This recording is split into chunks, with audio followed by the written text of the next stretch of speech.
আরাফাতের ময়দান মুখর হয়ে উঠেছে লাব্বাইক আল্লাহুম্মা লাব্বাইক ধ্বনিতে।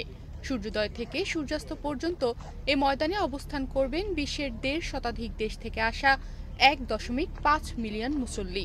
এবছর পবিত্র হজ ঘিরে সৌদি সরকার নিয়েছেন অত্যাধুনিক সব ব্যবস্থা। তীব্র গরম থেকে বাঁচতে কৃত্রিম বৃষ্টির পানি ছেটানো, পান করার জন্য মসজিদে নামিরার পাশে অসংখ্য কলের ব্যবস্থা, নিরাপত্তা জোরদার সহ কৃত্রিম বুদ্ধিমত্তা ব্যবহার করে ভিড় ব্যবস্থাপনার ব্যবস্থা করেছেন তারা। বিশ্বের মানুষের কাছে শান্তির বার্তা পৌঁছে দিতে ৩৫টি ভাষায় হজের খুতবার অনুবাদের ব্যবস্থাও করেছে সৌদি সরকার। হজ পালনের উদ্দেশ্যে আমরা আছি।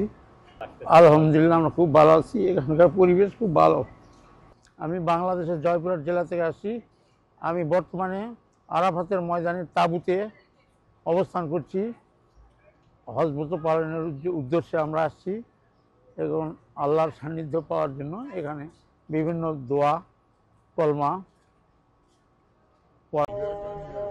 এবছর মসজিদে নামিরা থেকে হজের খুতবা দিচ্ছেন মক্কার গ্র্যান্ড মসজিদের ইমাম ও খতিব শেখ সালেহ বিন আবদুল্লাহ বিন হুমাইদ।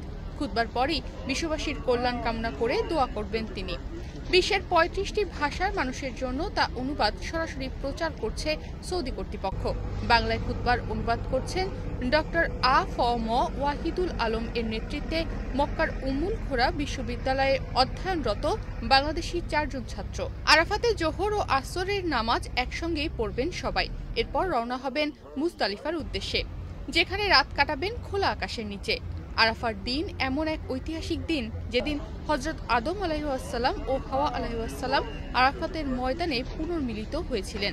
আর এ ময়দানেই নবীজির হিজরতের ১০ম বছরে উপস্থিত লাখো সাহাবীর সামনে দিয়েছিলেন বিদায় হজের ঐতিহাসিক ভাষণ, যেখানে তুলে ধরেন মানবাধিকার, নারীর অধিকার, জীবন মর্যাদা ও ইসলামী ভ্রাতৃত্বের ঘোষণা। নিউজ ডেস্ক, বাংলাদেশ প্রতিদিন।